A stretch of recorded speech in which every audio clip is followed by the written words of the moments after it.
జయలలిత గారు ఆ విషయంలో వెరీ గ్రేట్ అనమాట జయలలిత గారు చేసింది. అంటే ఇంకా అన్నం మించి ఏముంది. సో అందుకని తమిళనాడులో కూడా అండి అసలు నాకు అందుకే అక్కడ అప్పుడప్పుడు ఏంటంటే ఆ సాంబార్ వాసన చూడటానికి, ఆ అన్నం తినడానికి, ఆ చెన్నైని అలా చూడటానికి, అంటే సినిమా ఇండస్ట్రీకి పుట్టినిల్లాగా అనమాట. అందుకని ఆ ఇష్టం ఇప్పుడు కూడా పోదండి. ఇప్పుడు కూడా చెన్నైని వెళ్ళి అలా చూసి రావాలని పని కట్టుకొని ఒక్కోసారి నేను వెళ్తాను, మా ఫ్యామిలీని కూడా తీసుకెళ్తుంటా. ఒకసారి ఊరికల్లా వెళ్ళొద్దాం బాండి అని చెప్పేసి, అంత ఇదనమాట చెన్నై. సో అసిస్టెంట్ డైరెక్టర్స్గా అలా ఫేస్ చేసి మళ్ళీ దాన్ని ఎంజాయ్ చేస్తూ. కానండి నా దగ్గర ఉన్న ఇంకో గొప్ప లక్షణం ఏంటంటే, సంతోషం వచ్చినప్పుడు ఇదైపోయి, బాధలు వచ్చినప్పుడు కుంగిపోయి పడిపోయేవాడిని కాదనమాట. సో హ్యాపీగా ఉన్నాం, ఇప్పుడు కష్టం వచ్చింది ఫేస్ చేద్దాం, ఇది కూడా ఎంజాయ్ చేద్దాం అనుకుని వెళ్తూ ఉంటా. అందువల్ల ఏంటంటే నాకు ఎక్కువగా ప్రెజర్ కానీ టెన్షన్ కానీ ఫీల్ అవ్వను. అంత ఇదిగా ఉంటాను కాబట్టి ఎప్పుడు కాస్త ప్రశాంతంగా కనపడతా. సరే మీకుండదు మరి ఇంట్లో పరిస్థితి ఏంటి? ఇంట్లో కూడా పాపం ఎప్పుడు తేలేదు కష్టాలు. కానీ ఏంటంటే ఇప్పుడు సొంత సినిమా చేశాను, టెన్షన్ పడుతున్నారు ఇంకా తేలా. ఇది రిలీజ్ చేసి ఏం చేస్తాడనేది టెన్షన్. ఇదే మాట అంటది పాపం మా ఆవిడ, నువ్వు టెన్షన్ పట్టలేదు, మమ్మల్ని టెన్షన్ పడుతుంది, నిద్ర పట్టట్లేదండి అంటది. ఏం కాదు, చక్కగా నేను సినిమాని నమ్మొచ్చాను, అందువల్ల సినిమానే బాగు చేసిద్ది, సినిమాని నేను నమ్మకపోతే ఎవరు నమ్ముతారు అని చెప్పి చెప్తాను అనమాట. అందువల్ల వాళ్ళకి ముందు ఆ కూల్గా ఉంటారు. సినిమా అనేది మనం ఒక పిచ్చని చెప్పుకోవచ్చు అంటారా? ఒక్కసారి ఆ పిచ్చ మైండ్కి ఎక్కేసింది అంటే ఇంక ఏది పట్టదనిపిస్తూ ఉంటుంది చాలా మంది చూసింది. అంటే అండి అది పిచ్చ అంటానికి లేదండి. అంటే కొంతమంది భాషలో పిచ్చ అంటారు, నా భాషలో ఏంటంటే ప్రేమ అంటాను. ఇంకా దాని మీద ప్రేమ. ఇంకా అంటే చూడండి, ఇన్ని సంవత్సరాలు చేసి ఒక్కరోజు తలనొప్పి వచ్చింది ఇలా వెళ్ళలేనని కానీ, ఒంట్లో బాగలేదని కానీ ఈ 30 సంవత్సరాల్లో నా నోటి నుంచి లేదండి. అంటే ఎంత ఇష్టమో చూడండి. మళ్ళీ ఒక్కోసారి ఇంకా నవ్వేంటి వచ్చిందంటే, ఇంట్లో ఉన్నప్పుడు బాగా వర్క్ జరుగుతూ ఉంటుంది, ఖాళీ ఉండను, అసలు ఖాళీ లేను భగవంతుడి దయ వల్ల. అచ్చంగా డైరెక్షన్ చేశానండి మొన్నటిదాకా.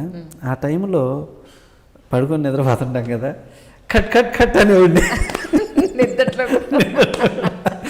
ఒకసారి యాక్షన్ అనేవాడిని. ఇక మా పిల్లలు లేచి ఎంత నవ్వుకునేవాళ్ళు అంటే, మా వైఫ్ చెప్పి, మమ్మీ చూడు మమ్మీ డాడీ యాక్షన్ అంటున్నాడు, కట్ అంటున్నాడు అని చెప్పి, ఎంత ఇదనమాట. ప్రజలకి ఎంత ఎంటర్టైన్మెంట్ ఇచ్చే వాళ్ళు ఈ సినిమా వాళ్ళందరూ కూడా వాళ్ళు ఎక్కువ కష్టాలు పడే ఇది పరిస్థితులు ఎక్కువ కనపడుతున్నాయి. ఉన్నాయండి, ఉన్నాయి. ఎందుకంటే లైఫ్ సక్సెస్ అయితేనేమో ఒక రకమైన లైఫ్, సక్సెస్ అవ్వకపోతే వాళ్ళ లైఫ్ సక్సెస్ అయ్యే వరకు స్ట్రగులేనండి. ఎందుకంటే సినిమా వాళ్ళకి ఏ వృత్తి తెలియదు, ఏ వృత్తిలోకి వెళ్ళరు, ఏ పని చెయ్యరు, అచ్చంగా సినిమా. సో ఇది దాటి వెళ్ళిపోతే మర్చిపోతారు, టచ్లో ఉంటే వీళ్ళు ఉన్నారు మనం ఇది చెయ్యాలంటారు. సో అందువల్ల వాళ్ళు ఏ వృత్తి చేయలేరు, ఎటు పాలేరు, ఏ ఇన్కమ్ ఉండదు. అందువల్ల సినిమా వాళ్ళు ఎక్కువగా పని లేకపోతే స్ట్రగుల్ అవుతారండి. ఇప్పుడు మీ సంగతి తీసుకోండి, 10th వరకు చదువుకున్నారు, అసిస్టెంట్ డైరెక్టర్గా పనిచేశారు, ఆటుపోట్లు అన్నీ చూశారు, అన్నీ చూశానండి. ఒక 3000 చేతిలో ఉన్న రోజు చూశారు, తినడానికి డబ్బులు లేని రోజు చూశానండి. అయినా కూడా ఇందులోనే ఉండాలనుకుంటారు, చాలా మంది ఇందులోకే రావాలి అనుకుంటారు, మీరు కూడా ఎంకరేజ్ చేస్తారు, ఇది వద్దు, దీనిలో లైవ్లీహుడ్కు చాలా ప్రాబ్లం అవుతుంది, లేదా వెనకాతల ఫ్యామిలీ పిల్లలు సఫర్ అవుతున్నారు, ఇది కాకుండా ఇంకేదైనా చేద్దాం అనుకోరు ఎందుకు అసలు? ఇదండి ఇంతకు ముందు పాపం నిజంగా ఈ మైండ్ ఎవరికి ఉండేది కాదు, ఇప్పుడు ఏర్పడుతుందండి. ఇప్పుడు సినిమా ఇండస్ట్రీలో ఉన్నోళ్ళు కూడా, వచ్చేవాళ్ళు కూడా ఏదో ఒక బిజినెస్ అమ్మాయి సినిమా ఇండస్ట్రీలో వెళ్తే స్ట్రగుల్ అవుతాం, కష్టాలు పడతాం, కాబట్టి ఇది ఒకటే కాదు, పక్కన మనకి ఏదో ఒక బిజినెస్ ఉండాలి, ఏదో ఒకటి ఉంటేనే బాగుంటుందని ఇప్పుడు ప్రతి వాళ్ళల్లో ఆలోచన వచ్చిందండి. ఆల్రెడీ కొంతమంది ఆ మార్గం చూసుకున్నారు. ఇంకొక మంచి విశేషం ఏంటంటే, అచ్చంగా సినిమాలు కాకుండా ఇవాళ టీవీ సీరియల్స్ వచ్చినాయి.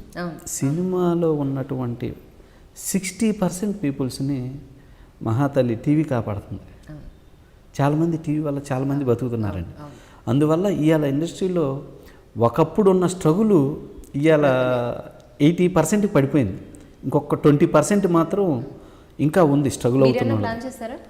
ఇంకా ఏం చేయలేదు, నేను సినిమానే ప్లాన్ చేశానండి. సినిమానే తీసా ఇప్పుడు సినిమా తీశాను, ఆల్మోస్ట్ 85% అయిపోయింది.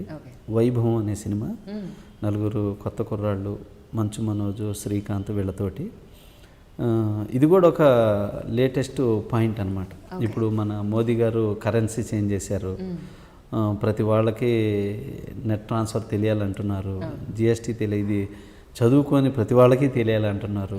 సో ఇలాంటి కాన్సెప్ట్ టచ్ సబ్జెక్ట్ అనమాట ఇది. Latest subject. ఫిక్స్ చేశారండి? ఆల్మోస్ట్ అక్టోబర్ 1st వీక్ కానీ 2nd వీక్ కానీ అండి. ఓకే, ఆ టైంకి రిలీజ్ ప్లాన్ చేస్తున్నాం. ఇది 3 భాషలు, తెలుగు, తమిళం, కన్నడ అనమాట. కన్నడలో కూడా ఆల్రెడీ 60% అయిపోయింది. సో ఇందులో కూడా టచ్ చేస్తున్నాం రైతు పాయింట్ని. ఇప్పుడు మీకు ఎంతమంది అండి పిల్లలు? ఎంతమంది? ఇద్దరండి, ఇద్దరు మా పిల్లలే. అబ్బాయి ఇద్దరు. మరి మీ వారసత్వం వాళ్ళు ఎవరైనా తీసుకునే అవకాశం ఉందా ఇప్పుడు? ఇద్దరికి సినిమా ఇష్టమే, లాగేసింది మనసు. ఇద్దరు సినిమా ఇష్టమే. ఒకడు మహానంది షూటింగ్ చేస్తున్నాం, అనుష్క, సుమంత్, శ్రీహరి. మహానంది చేసేటప్పుడు నేను కొన్ని రెఫరెన్స్ చూస్తూ ఉంటాం సినిమా చేసేటప్పుడు. రేపు ఇలాంటి సినిమా చేస్తున్నాం, ఇలాంటి సీన్ చేస్తున్నాం, ఇంకోళ్ళు చేశారు, బట్ దీనికన్నా మనం ఎలా బాగా చేయొచ్చు అన్న హోంవర్క్ చేసుకుంటుంటారు జనరల్గా డైరెక్టర్స్. నేను అలాగా కొంచెం యాక్షన్ ఎపిసోడ్లు చూస్తుంటే మా పెద్దవాడు చిన్నపిల్లాడు, వాడు ఏం చేశాడంటే నేను చూసేటప్పుడు వచ్చి నా ఒళ్ళో కూర్చొని చూస్తుంటాడు, ఇదేంది డాడీ, ఎందుకు డాడీ అని అడుగుతుంటాడు. అలాగే వాడు వచ్చి మహానంది రేపు యాక్షన్ ఎపిసోడ్ అనగా వచ్చి కూర్చొని చూస్తుంటే ఏం డాడీ ఏంటి రేపు ఏం చేస్తున్నారు అన్నాడు. ఇంట్రెస్ట్ వాడు. ఇట్లా డాడీ ఇది అమ్మా అని చెప్పాను. డాడీ ఈ సీన్ పెట్టు డాడీ బాగుంటుంది అన్నాడు. అంటే పిల్లాడికి ఈ సీన్ పెట్టు బాగుంటుందంటే వీడికి ఎంత మైండ్లో నాటి ఉంటుంది. ఏది తీరా అన్న డివిడీలు ఉంటాయి కదా, కరెక్ట్గా ఆ డివిడీ పట్టుకున్నాడండి. ఆ డివిడీ పట్టుకోగానే నాకు అర్థమైపోయింది ఇది ఏ షార్ట్ చూపిస్తున్నాడండి. ఆ షార్ట్ సినిమాలో హైలైట్ అండి, మహానందిలో తీశాను. ఆ షార్ట్ ఏంటంటే జనరల్గా కార్ బ్లాస్ట్లు అవుతాయి, కారు బ్లాస్ట్లు అయిపోతే ఇటు పైకి ఎగిరిపోతుంటాయి. ఇందులో కారు బ్లాస్ట్ చేస్తే కారు సైడ్ ఈ పక్కన ఉన్న కారు అటు వెళ్ళి కొండ శిఖరానికి తగిలిద్ది, అంటే వెళ్ళిపోయి ఇలా తగిలిద్ది. ఆ షాట్ చూపించాడు అనమాట. ఒక సినిమాలో అది తాడి చెట్టుకి తగిలిద్ది. సో ఈ షాట్ పెట్టి డాడీ అని చూపించాడు. అంటే అప్పుడే వాళ్ళకు కూడా ఆ వయసులోనే వాళ్ళకి సినిమా ప్రేమ అనేది నాటిది. అందుకని ఏం చేస్తానంటే వాళ్ళు కూడా అప్పుడప్పుడు చైల్డ్ కదా వీళ్ళు, అప్పుడప్పుడు నా సినిమాలో చైల్డ్ హీరోగా చేపించటం ఇలాంటివి చేశాను. వాళ్ళు చేశాను. శివరామరాజు, మహానంది, మళ్ళీ నాది అధినేత, పంచాక్షరి, సేవకుడు, ఒక నాయి 7 ఇద్దరు. ఫస్ట్ చిన్నోడిని చేయించానండి. చిన్నోడిని ఏంటి, శివరామరాజు సినిమా ఉంది కదా, దాంట్లో 3 పిల్లలు చిల్డ్రన్స్ కావాలి. హరికృష్ణ గారు మాట కోసం తల నరికేసుకుంటాడు. ఈ ఎపిసోడ్ ఇమీడియట్ స్టార్ట్ చేశా. 2 సెలెక్ట్ చేశాను, పిల్లల్ని వచ్చేసారు. 3వ పిల్లాడు సెలెక్ట్ అవ్వాల. ఎట్లా అని టెన్షన్ పడుతున్నాం. మా వాడు చిన్నాడు అనమాట, అప్పుడే పుట్టి కరెక్ట్గా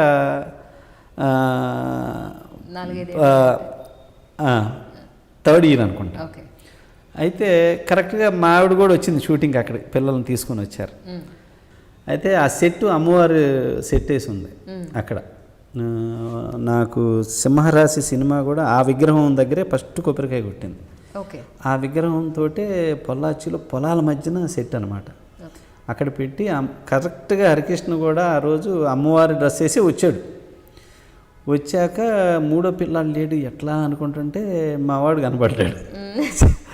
అవును సరే పిల్లాడు రాలేదు, ఈయన పెడితే చిన్నపిల్లాడే కదా, 2 షాట్లే కదా, వీడినే పెడదామని చెప్పేసి అప్పుడు ఐడియా వచ్చింది.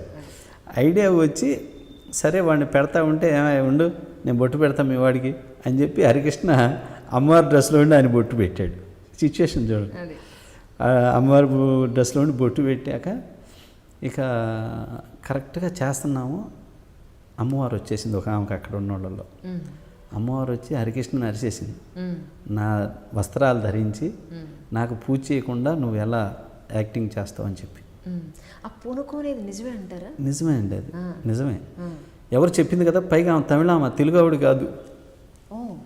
అయితే 500 మంది జూనియర్ ఆర్టిస్టులు, తమిళ ఆవిడ తెలుగులో అక్కడ మాట్లాడింది. అప్పుడు ఆయనకు అర్థమైపోయింది అమ్మవారు వచ్చిందని. సముద్రం అమ్మవారు వచ్చింది, ఆపు ఫస్ట్ ఆమె కొబ్బరికాయ కొట్టి స్టార్ట్ చేద్దామని చెప్పి అప్పుడు కొబ్బరికాయ కొట్టాక ఆమె దగ్గర కొబ్బరికాయ కొట్టి ఇంత కర్పూరం అండి చేతిలో పెట్టుకుని ఎలిగిమంది. మనం పెట్టుకుని వెలిగించగలమా? వెలిగించుకోలేము, కాలిపోతాయి.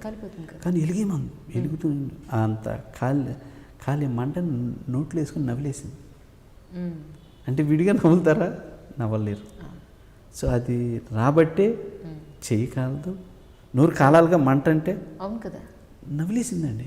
నాలుగు దెబ్బతినాలిగా మరి, అది నమ్మాల్సిందే. మనం జనరల్ కాలితేనే అల్లాడిపోతాం, అటువంటిది ఫైర్ ఇదవుతా ఉంది, నవ్వులేసింది మంటని.